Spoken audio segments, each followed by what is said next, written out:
Be better कि आप subscribe कर लें, तो उसका बेल आइकन प्रेस कर लें ताकि कोई भी अगर इम्पोर्टेंट अपडेट होती है तो वो आपको उसका ऑटोमेटिकली नोटिफिकेशन आ जाए। मैं तमाम अहबाब से गुजारिश करूंगा कि मेरी इस गुफ्तगू को कोशिश कीजिएगा, ज़रा गौर से सुनिएगा और एंड तक सुनिएगा। और अगर आपको मेरी गुफ्तगू अच्छी लगे, आपको समझ में आए, तो फिर इसे अपनी ज़रा टीमों तक भी पहुंचाइएगा। और मैं यहाँ पे बिलखुसूस मुखातिब होना चाहूँगा B4U की साबका टॉप लीडरशिप से। तमाम अहबाब मेरे लिए इंतहाई काबिल एहतराम हैं और वो मेरी इस बात को ज़रा गौर से सुने, और अगर मैं किसी जगह पे गलत हूँ तो मोस्ट वेलकम, वो मेरी करेक्शन भी कर सकते हैं। फर्स्ट ऑफ ऑल तो मैं इस चीज़ की तरफ आना चाहूँगा कि जैसा कि आपके इल्म है कि कल मैडम अस्मा का एक वॉइस नोट जो है वो वायरल हुआ डिफरेंट ग्रुप्स में, और जिसमें उन्होंने ये बताया कि नैब जो है वो एक नया रेफरेंस जो है वो फाइल करने जा रही है, और उन्होंने उसमें मेंशन किया कि जी उसमें राजा रियाज, मलिक नवीद और चंद और लोगों के नाम भी शामिल हैं। मैं पहली गुजारिश तो ये करना चाहूँगा कि वो मेरे बच्चों की जगह पे है और उसने ये काम कोई पहली दफ़ा नहीं किया है बहरहाल, और मुझे नहीं पता, ये अल्लाह बेहतर जानता है कि उससे ये काम किसने लिया, किसने ये काम करवाया, और ख़ास तौर पे कल की डेट में करवाया। चूँकि 13 तारीख की जो डेट थी कोर्ट में वो सबको पता था, और वहाँ पे मेंशन करना पर्टिकुलरली कि जी राजा रियाज और मलिक नवीद और बाकी लीडरों के नाम उसमें है, जबकि ये सबको पता है, जिनको चूँकि मैं जैसा कि पहले गुजारिश कर चुका हूँ कि जो लास्ट जो डेट थी 3 मार्च की, तो किसी यूट्यूबर को इतनी जहमत उसने गवारा नहीं की कि जो ग्राउंड रियलिटी, जो उस दिन जो चीज़ें वहाँ पे शेयर हुई, जो डिस्कशन हुई, जो आर्गूमेंट्स वहाँ पे हुआ, किसी ने भी उस पर रोशनी डालना पसंद ही नहीं किया, चूँकि वो सारी उनके मतलब की चीज़ें नहीं थी। तो वो मैं पिछली वीडियो में उसकी डिटेल्स आपके साथ मैं शेयर कर चुका हूँ, तो मैं उसको दोहराना नहीं चाहूँगा। लेकिन सबको पता था कि एक तरीकाकार है केस को लटकाने का। उसकी वजह के जैसे मैंने अपनी प्रीवियस वीडियो में बताया कि जनवरी से सैफ अरमान खान न्याजी साहब की एप्लीकेशन जो है वो ऑन रिकॉर्ड इन पेंडिंग है नैब कोर्ट इस्लामाबाद में, जिसमें अपील की गई है कि बैंक अकाउंट्स जो है वो ओपन किए जाएं और जो प्रॉपर्टीज हैं उनको अनफ्रीज किया जाए, जो कि पेंडिंग में है। लेकिन वो पेंडिंग में इस वजह से है कि चूंकि अभी तक फर्द जुर्म आयद नहीं हो सका। अब जो लास्ट जो 3 तारीख वाली भी जो डेट थी, तो luckily after a very long time उसमें 6 के 6 नामजद मुलजमान जो थे वो मौजूद थे, और सैफ अरमान न्याजी साहब की टीम ने अपनी एटमोस्ट कोशिश की कि आज सारे लोग मौजूद हैं तो आज फर्द जुर्म आयद हो जाए, केस ना लटकाया जाए। लेकिन चूंकि वहां पे प्रोसिक्यूटर जो थे नैब के, उन्होंने कहा कि जी no, NAB is going to file a new reference. अच्छा, अब क्वेश्चन इज दिस कि जो उन्होंने वहां पे रिमार्क्स दिए जो प्रोसिक्यूटर थे, क्या उसमें उन्होंने मेंशन किया कि किसके खिलाफ रेफरेंस आ रहा है? ये सिर्फ एक, जिसे कहते हैं ना, एक पैनिक फैलाने के लिए यूज किया गया मैडम अस्मा को, और उनके जरिए वो मैसेज करवाया गया। और मेरा जो रिएक्शन था कल का, very frankly I am telling you, जब ये चीजें वायरल हुई और जब मुझ तक रिपोर्ट्स पहुंची कि हमारे अपने ही लोग जो है वो इस वक्त लोगों को खराब कर रहे हैं, और वो लोगों को बता रहे हैं कि जी देख लें, हमने आपको नहीं कहा था, उस वक्त मुझे तकलीफ हुई। फिर मैंने कहा फिर एंज ही सही, तो फिर मैंने उसका जवाब दिया था। हालांकि अंधे को भी पता है कि according to new NAB laws जो है वो सप्लीमेंट्री रेफरेंस आ ही नहीं सकता है, और अगर आता है तो वो एक बहुत लेंथी प्रोसीजर है, बहुत लेंथी। अगर ऐसा होता है तो वो फिर समझ लें कि ये एक डिलेइंग टैक्टिस है। किस चीज को रोकने के लिए? कि सैफ अरमान न्याजी की जो एप्लीकेशन पड़ी हुई है बैंक अकाउंट्स ओपन करने के लिए, उसके रास्ते में रुकावटें खड़ी की जाए। तो दैट वाज द बैकग्राउंड। मैं सिर्फ गुजारिश इतनी करना चाहूंगा तमाम अहबाब से, ओके, पैनिक फैला, खुद भी परेशान हुए, दूसरों को भी परेशान किया, सारी रात मुसल्ले पे भी बैठे रहे, और वो अहबाब जो बात तक करना गवारा नहीं करते थे और जिनका काम सुबह दोपहर शाम जो है वो सिर्फ हर उस शख्स को डिस्टर्ब करना कि जिसका ताल्लुक या राब्ता जो है वो राजा रियाज के साथ हो या जो कैशवर्थ में काम कर रहा हो। उन्होंने सिर्फ और सिर्फ अपने आप को एक्सपोज किया। Today where they are standing, मैं पूछना ये चाहूंगा कि वो रेफरेंस किधर गया।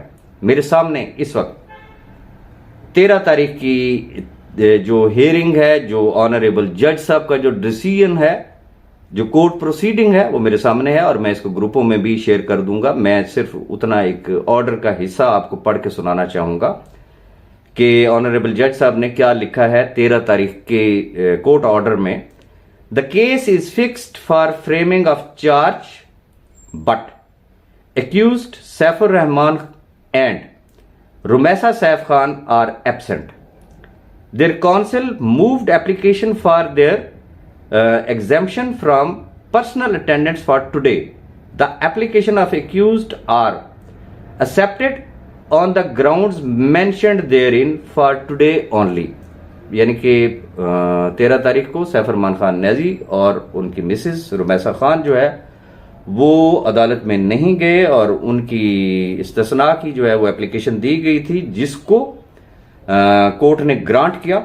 आगे वो लिखते हैं, learned prosecutor contended that the NAB does not want to file the supplementary reference. कि जो नैब के जो प्रोसिक्यूटर हैं उन्होंने बताया है कि नैब जो है वो नहीं करना चाह रही किसी भी किस्म का कोई सप्लीमेंट्री रेफरेंस फाइल करना। आगे वो लिखते हैं, now to come up for attendance of remaining accused persons and for framing of charge on 3/4/2023। यानी कि 3 अप्रैल को जो है वो डेट एक्सटेंड हुई। किस चीज के लिए? कि उस दिन जो है वो फर्द जुर्म आयद होगा। बात तो सिर्फ इतनी सी थी। अब गुजारिश मैं सिर्फ इतनी करना चाहूंगा कि वही बात कि कहां खड़े हैं आप। मुझे बहुत तकलीफ भी हो रही, मुझे ऐसी बात नहीं करनी चाहिए थी, लेकिन मैं मजबूरन बात कर रहा हूं। अहबाब भी मुझसे पूछते हैं कि ये सब क्या चीज चल रही है। पहली बात यह है कि बहुत सारी चीजें जो है वो मिसकोट की जा रही हैं, गलत बयानी की जा रही है। मैं बड़ा एक स्ट्रेट फॉरवर्ड एक बात करना चाहूंगा। सैफुर रहमान खान न्याजी की अगर आप 31 दिसंबर को जो उन्होंने न्यू ईयर का जो पैगाम दिया था, उनके चैनल पे भी मौजूद है, बहुत सारे यूट्यूब चैनल्स पे भी मौजूद है। तो उसमें चूंकि मैंने उस वक्त अनाउंस किया था कि मैं एक नई कंपनी जो है वो ज्वाइन करने के लिए जा रहा हूं। उस वक्त तो कंपनी का नाम भी किसी को पता नहीं था। तो उन्होंने उस वक्त एक स्टेटमेंट दी थी कि राजा रियाज मेरा भाई है, मेरा बुरे वक्त का साथी है, मेरे इस वक्त हाथ बंधे हुए हैं, मैं मजबूर हूं, अदरवाइज मैं उसके साथ कंधे से कंधा मिला के चलता। और सेम स्टेटमेंट ऑलवेज जो है वो मलिक नवीद साहब ने दी। अब बात यह है कि अगर कोई शख्स मलिक नवीद साहब से या सैफुर रहमान खान न्याजी से अगर मिलता है और वो उनसे अगर पूछता है कि मुझे क्या करना चाहिए, मुझे कहां पे ज्वाइन करना चाहिए, और वो अगर ये कहते हैं personally for me not for the cash worth कि अपना है, भाई है, देखा भाला है, आप जानते भी हैं उसको कि किस तरह का है, और हमारी रिकमेंडेशन ये है कि आप राजा रियाज को ज्वाइन करें। इवन कि यहां तक बात हुई कि जी अच्छा जी उसकी गारंटी कोई 100% गारंटी देने के लिए तैयार है, तो उन्होंने यहां तक भी कहा कि राजा रियाज की हद तक आप 100% को छोड़े 200% गारंटी देने के लिए तैयार है। पीछे कुछ बचता है, लेकिन उन चीजों को बड़ी चीजों के साथ इंटरलिंक करके फिर लोगों में वो चीजें फैलाने की कोशिश की गई। मुझे नहीं समझ आती। अब अगर सैफुर रहमान न्याजी ने उनको मुलाकात का वक्त दे दिया और फिर पब्लिक में आके इस तरीके की गलत बयानियां करना कि जी हम गए थे, हमें तो ये भी दे दिया गया, वो भी दे दिया गया, सारा कुछ कर दिया गया, जबकि इसमें 0% सदाकत नहीं है। और फिर जब नाम जुड़ता है सैफुर रहमान खान न्याजी से और फिर जो टेबल स्टोरीज जो घड़ी जाती हैं, लोगों को सुनाई जाती हैं, और फिर उसके बाद एक्सपेक्ट किया जाता है, डिमांड की जाती है कि मेरा अगर फलाना काम अगर आप कर दें तो इंशाल्लाह आप देखें तो सही मेरा रिजल्ट किस तरीके से आएगा। मैं ये हाथ जोड़ के आपसे रिक्वेस्ट करना चाहूंगा, अगर आप लोगों ने भी यही कुछ ही करना, मैं इंतहाई माजरत के साथ एक बात कहूंगा, मुझे हमेशा आपने इज्जत और एहतराम से बात की, आपने हमेशा ये कहा कि आप मेरे साथ हैं।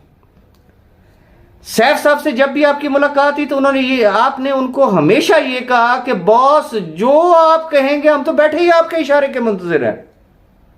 सेम मलिक साहब को कहा गया। अब जो इशारों के मुंतजिर थे, today where they are standing, कहां खड़ा है आज सैफ रहमान न्याजी? ये सैफ रहमान खान न्याजी के लिए भी एक बहुत बड़ा सवालिया निशान है, जिसने हमेशा ये कहा था कि मुझे अपनी टॉप लीडरशिप पे इतना मान है कि मैं आधी रात को कहूंगा कि एक टांग पे खड़े हो जाएं तो वो खड़े हो जाएंगे। बट मैं माजरत के साथ सिर्फ इतनी बात करना चाहूंगा कि गो के सिर्फ एक सिंगल वॉइस नोट था जो वायरल कराया गया और उसके पीछे यकीनन कोई ना कोई एजेंडा था, एक पैनिक फैलाना था, लेकिन बहुत सारे अहबाब जो है वो एक्सपोज हो गए। आपने नहीं करना काम, मुझे सिर्फ इतना बता दें कि क्या किसी की मिन्नत की है राजा रियाज ने, कोई तरले मारे हैं? हरगिज नहीं। रीजन, आप ही नेटवर्कर हैं, आप समझते हैं कि it's a network marketing company अल्हम्दुलिल्लाह एक राइट ट्रैक पे चढ़ गई है। नेटवर्क आपके सामने है। बेशक नए हीरोज हैं, गुमनाम हीरोज हैं, लेकिन उनका रिजल्ट आपके सामने है। और मैं बड़ा दावा नहीं करता हूं, अल्लाह ने चाहा तो इंशाल्लाह यू विल सी। जैसा कि इसका मार्केटिंग प्लान है, मैं हमेशा एक बात कहता हूं कि दुनिया का नंबर 1 मार्केटिंग प्लान है। And a day will come, a time will come कि यही जो कैशवर्थ है इसका शुमार दुनिया की चंद बेहतरीन कंपनीज में होगा। बट मुझे यह बता दें कि जो इस वक्त जिन एक्टिविटीज में आप इन्वॉल्व हैं, सारे नहीं, यह भी मैं वजाहत कर दूं, सारे नहीं, जो इन्वॉल्व हैं उनको पता है कि मैं कहां से बोल रहा हूं और वो क्या क्या हरकतें कर रहे हैं मार्केट में जाके, और किस तरीके से नामों को मिस यूज करके, पता नहीं वो किसका भला करना चाह रहे हैं, वो किसके एजेंडे पे हैं और जो उनकी डिमांड्स हैं। तो फिर मुझे ये बता दें कि वो एडवाइजरी कोर कमेटी वाले जो साहिबान थे, उनमें और आप में क्या फर्क है? Is there any difference? सोचिएगा जरूर। सेकंड, सारे नहीं लेकिन कुछ ऐसे अहबाब हैं जिन्होंने ठेका लिया हुआ है कि उन्होंने कैशवर्थ तो ज्वाइन कर लिया है, लेकिन वो दूसरों की टीमों को खराब कर रहे हैं। ओनू चढ़ मेरे नाल आ जा, यार आपके बच्चे हैं। ये वो लोग हैं जो बेचारे नीचे से उठ के आए, ये पिसे हुए लोग हैं, ये एंड यूजर्स हैं जो कि जिन्होंने कैशवर्थ ज्वाइन किया है। मैं हाथ जोड़ के रिक्वेस्ट करूंगा, राज़िक रब की जात है, लोगों की टीमों को खराब मत करें। पास्ट में भी आप लोग यही कुछ करते रहे हैं, अब भी अगर आप यही कुछ करेंगे तो फिर मुझे यह बता दें क्या सीखा आपने? रिस्क आपको आपके हिस्से का मिलना है। मैंने कितनी बड़ी ऑफर की थी ना, ओके, मैं कहता हूं कोई शख्स अगर डायरेक्टली मेरे साथ ज्वाइन है, वो आपको ज्वाइन करना चाहता है, मैं पब्लिकली एक ऑफर कर रहा हूं ना, ओके, आप उसको अपने साथ जोड़ लें। लेकिन वो गरीब जिन्होंने इन्वेस्टमेंट करके अपनी अपनी टीमें जोड़ी हैं, तिनका तिनका करके वो अपनी टीमें जोड़ रहे हैं, उनकी टीमों को बर्बाद मत करें।